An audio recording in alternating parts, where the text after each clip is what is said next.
H. Holmes, a name that still sends chills down the spine. Often called America's first documented serial killer, Holmes wasn't just a murderer, he was a con man, a fraudster, and a master manipulator. And in the 1890s, he built something straight out of a horror film, the Murder Castle, a building designed not for comfort or hospitality, but for death. At first glance, it looked like a typical three-story hotel in Chicago, Illinois. It was built just in time for the 1893 World's Fair, drawing in travelers, young women looking for work, and guests eager to experience the excitement of the city. But those who entered often never came out, because behind the charming facade of the Holmes World's Fair Hotel was something far more sinister, a maze of trapdoors, hidden rooms, soundproof chambers, and secret chutes leading straight to the basement. A real-life house of horrors, custom-built by Holmes himself. But how did he get away with it? And how many people did he really kill?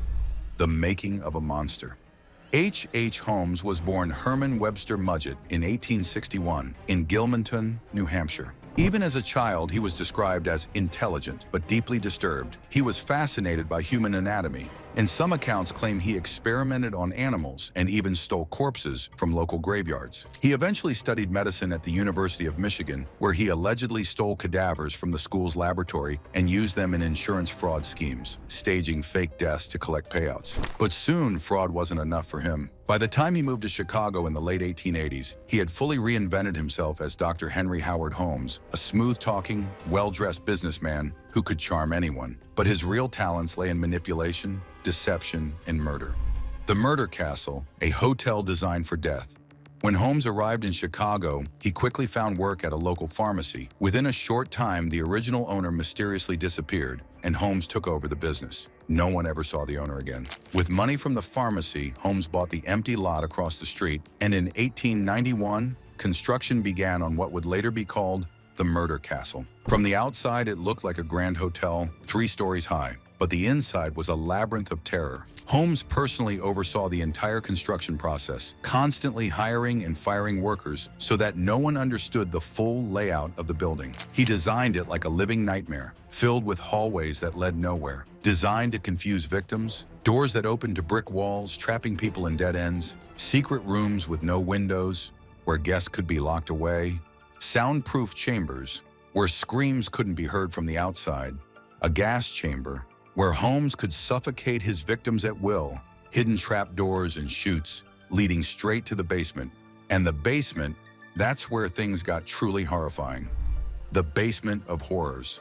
Beneath the hotel, Holmes built what was essentially a human slaughterhouse. The basement contained an incinerator where bodies could be burned to ash, a vat of acid capable of dissolving human flesh, a stretching rack, a medieval-style torture device, a table covered in surgical tools where Holmes dissected his victims. Some bodies were completely destroyed, but others? Holmes sold the skeletons to medical schools, profiting from his murders in the most grotesque way possible. How many people did he kill? The true number of Holmes's victims remains a mystery. Some estimates suggest he killed at least 27 people, but many historians believe the real number could be as high as 200. Most of his victims were young women, many of whom came to Chicago looking for work at the height of the 1893 World's Fair. Holmes lured them in with promises of employment, then trapped them inside his murder castle. Some guests were locked in airtight rooms, slowly suffocating as gas filled the space. Others were thrown down secret chutes, their bodies dumped straight into the basement for disposal. Even those who worked for Holmes weren't safe. One of his personal assistants, Benjamin Peitzel, helped him commit fraud and dispose of bodies, until Holmes killed him too, along with 3 of his children. Holmes first murdered Benjamin by knocking him unconscious with chloroform, then setting his body on fire to make it look like an accident for an insurance scam. But what he did next was even worse. He kidnapped Petzel's children, Howard, Nellie, and Alice, telling their mother they were safe while moving them from city to city. Eventually, he locked Nellie and Alice in a trunk, drilled a hole in the lid, and pumped gas inside, suffocating them to death before burying their bodies in a shallow grave. As for Howard, he met an even grislier fate. Holmes chopped up his body and burned the remains in a stove. Holmes' downfall. For years, Holmes got away with murdering in plain sight.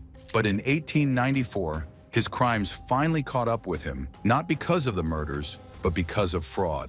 He had scammed so many businesses, landlords, and investors that the authorities started investigating him for financial crimes. But when police searched the murder castle, they found far more than they expected. Inside, they uncovered human remains, bizarre blueprints, and evidence of his twisted experiments. The true purpose of the building was finally exposed. Holmes was arrested, tried, and in 1895, sentenced to death. Before his execution, he confessed to 27 murders, but many believe that was only a fraction of the real number.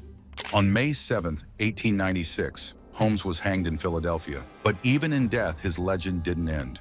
Some witnesses say he didn't die quickly.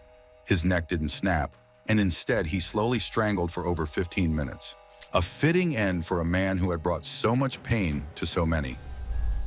The murder castle's fate. After Holmes's death, his infamous murder castle was set on fire in a mysterious arson attack.